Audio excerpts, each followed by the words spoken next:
Hey guys, I am Doug the Motherboard Guy, and today we have episode number 5. Going to be talking today about another motherboard for AMD processors.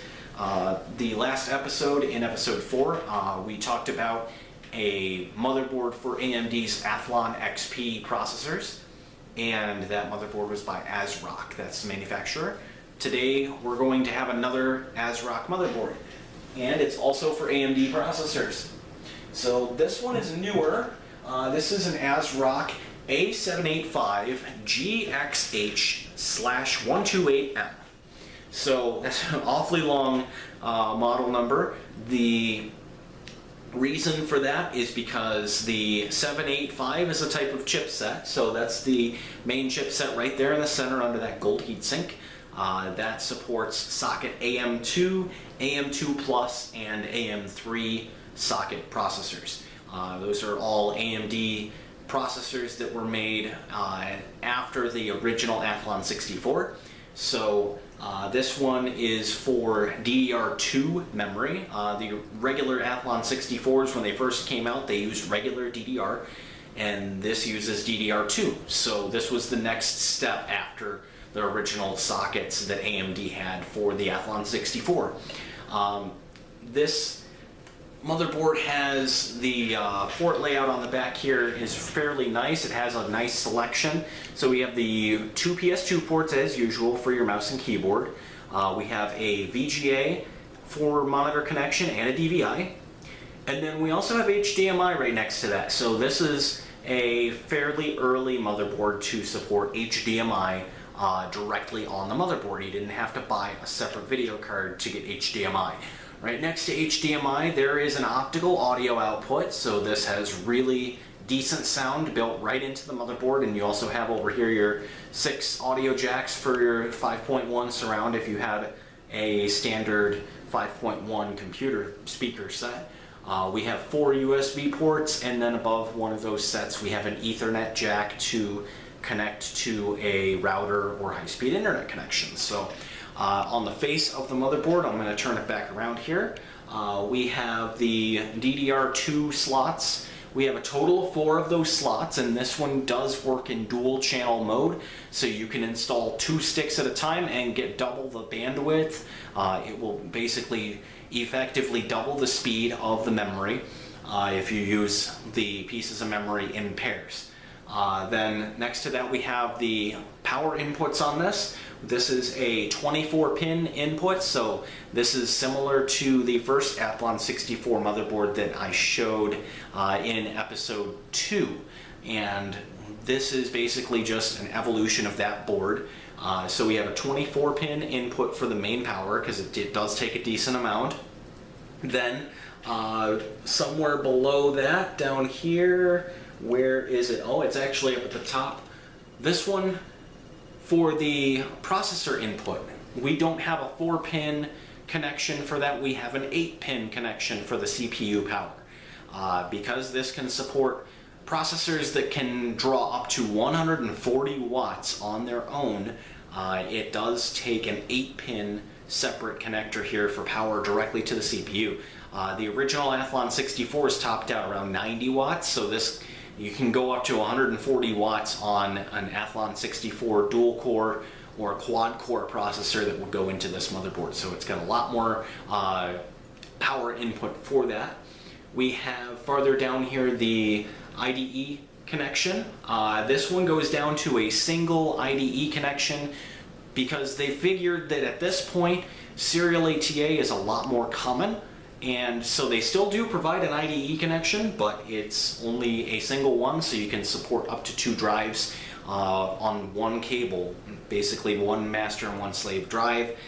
Generally at this point, you'd maybe use that for an old hard drive that you had brought over from your old computer that you were wanting to get information off of, something like that. Then farther down here we do have all of the serial ATA ports in the bottom corner. This one has 6 of them. And they're all directly connected to the chipset, which is the AMD 785G chipset on this. So then farther, all the way at the bottom, we have a total of 3 headers for additional USB ports. This one does not support USB 3. It's a little bit early for that, so all of these ports are for USB 2.0. And then we still have a floppy header at the bottom, just in case you want to still use a 3.5-inch floppy. As far as the ports for expansion on this, we have two PCI Express 16 slots, and that means you can install two video cards. This has also two regular PCI slots for, wireless cards, things along those lines, a better sound card, although the built-in one's pretty nice. And you have a single PCI Express 1 slot. That does support newer expansion cards, newer wireless cards, newer sound cards, stuff like that. So one thing that's very unique to this particular type of motherboard, this particular time frame, this is the AMD 785G chipset. So the G stands for graphics. It has a built-in graphics chip, which we already talked about because it's got the ports on the back for it. But this particular model, if you remember, if you watched my previous episode, episode 4, about the ASRock K7S41GX, that motherboard had built-in graphics, and when I turned it on and we had 1 GB of memory installed, it only showed that it had a little bit less than that because it took 64 megabytes of the memory away to run the built-in graphics. Well, this model kind of alleviates that because in addition to maybe taking some system memory to run the built-in graphics, it actually has a technology called Sideport memory. This model has 128 megabytes of memory built directly on the motherboard, and that is dedicated to run the built-in graphics. So that makes it considerably faster because that memory that it's using for the built-in graphics is dedicated to it, and it doesn't have to be accessed at the same time as any of the RAM. So when you have RAM being used as the built-in video memory, if the system wants to access the RAM, then the video chip can't access the RAM at the same time. So if you're running 3D games and something new is happening in the game, you go into a new area and it has to access information from the RAM just to run the game. But then the graphics is also trying to access the RAM because it's trying to display things on the screen at the same time. Instantly you're going to see very choppy performance. You'll see your frame rate go down to a slideshow. No matter how fast the video chip is itself, it doesn't matter if it can't access the information it needs. So this has built-in 128 megabytes of its own memory. And on top of that, it has a technology, where does it say it here? Here it is. In smaller print there, it says Hybrid Crossfire. So Hybrid Crossfire is a type of technology that allows you to run two video cards together at the same time for more performance. Normal Crossfire is something that ATI had for some time, and Crossfire was taking, two fairly decent video cards, running them together and making one really fast video card out of two that were somewhat fast. This technology for Hybrid Crossfire is new to the 785G chipset. It was something that AMD did with ATI. They took the built-in graphics that is on this motherboard, and you could pair it with a dedicated graphics card, and those two, the built-in graphics chip and the separate graphics card, could run together and give you faster performance. So just like you would take two high-end Radeon cards and put them in a motherboard and run them together and make them run faster, you could take, I have an example here, this card that I have right here. This is a Radeon HD 3450, and you would plug this in to the motherboard, and once you set up Windows and you set up your drivers and you go into the video settings, there would be an option for Hybrid Crossfire, and that would run the graphics card and the integrated graphics together, and your games would run much smoother.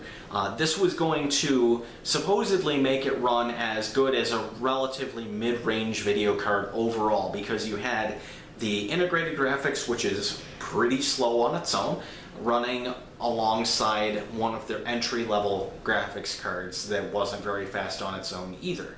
But together they were supposed to make it run about as fast as a mid-range graphics card.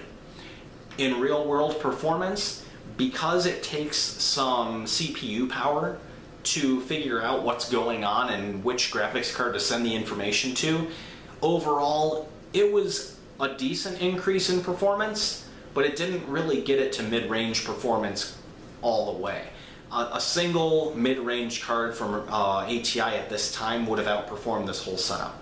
So in the end, you know, you'd spend $40 on a graphics card like this, maybe $60 at the most if you weren't shopping around back in the day, and you could outperform the whole setup just by buying an $80 card in the first place.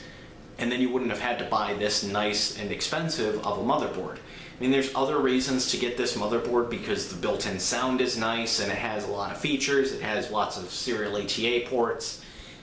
But overall, you could have gotten a cheaper motherboard and you could have gotten a nicer graphics card and gotten more performance overall. So it's a very niche setup, and it only applied to certain people, but because it's interesting, because it's something they only had for a short time, I had to get my hands on it and show you what it was all about. So now I'm going to hook this up to power. We're going to get it hooked up to a monitor and turn it on and see what the options look like. Okay, so here we go. We have everything set up. I have the Athlon 2 X2 240 processor installed. That's a 2.8 gigahertz dual core processor. That is actually designed for Socket AM3, but it works in this motherboard. Like we talked about earlier, AM3 processors work in this AM2 Plus motherboard. I have two pieces of memory installed. They're each 2 gigabytes of DDR2. I have the Radeon HD 3450 installed into the top PCI Express port, and then I have the monitor plugged into that video card, and I have a PS2 keyboard hooked up as well. So I'm going to power it on, and I'm going to use my power on switch, turn it on, and I'm going to press F2 to get into the BIOS. That screen goes by pretty quick. So there we are. So here's our main screen of the BIOS showing that processor, the dual core, 2.8 gigahertz, and we have our 4 gigabytes total of DDR2 memory. This motherboard, just like the previous one that I showed from ASRock, it does have built-in overclocking options. So you can do an optimized, automatic overclock. There's a whole bunch of options in here for that. There's a hardware monitor that shows fan speeds, your temperatures, all that kind of stuff. And this one has a built-in instant flash, which is pretty awesome. What that allows you to do is, if the BIOS on the motherboard is out of date, let's say that when you owned this motherboard back in the day, maybe AMD made some new processors for Socket AM3, and ASRock decided they were going to update their motherboard so that it supported those.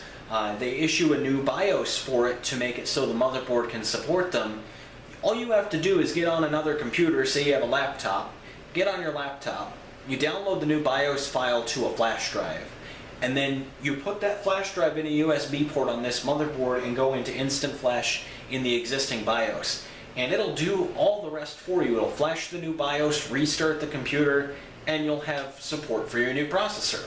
So, if you bought this when AM2 Plus was still the newest thing and you put in an older Phenom processor, and then AMD made a Phenom 2, and you want to upgrade to it, then it's actually not that difficult to do it. So it's pretty awesome that's built right into this. ASRock has done that on all their new motherboards since this came out, so this is one of the first to support that. As far as the hybrid graphics goes, which I had talked about previously, being able to use the separate graphics card with the built-in graphics and use it in Crossfire, that's not an option you set in the BIOS, actually. That's something you turn on in drivers.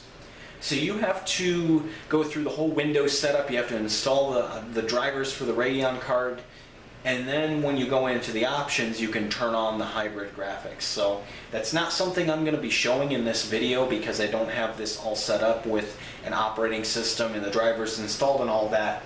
Just showing it powering on and getting to the BIOS to show you what kind of options this motherboard has. Well, thanks for watching the video. If you enjoyed the content and you want to show that you did, then make sure to press the like button. And if you want to know when I post new videos each time they go up, then make sure to subscribe to the channel. My next video after this, I'm going to be posting in a few days. We're going to be taking a look at another Intel motherboard this time around. So we're going to kind of switch things up there, but I appreciate you watching. Take care and hope you have a great day.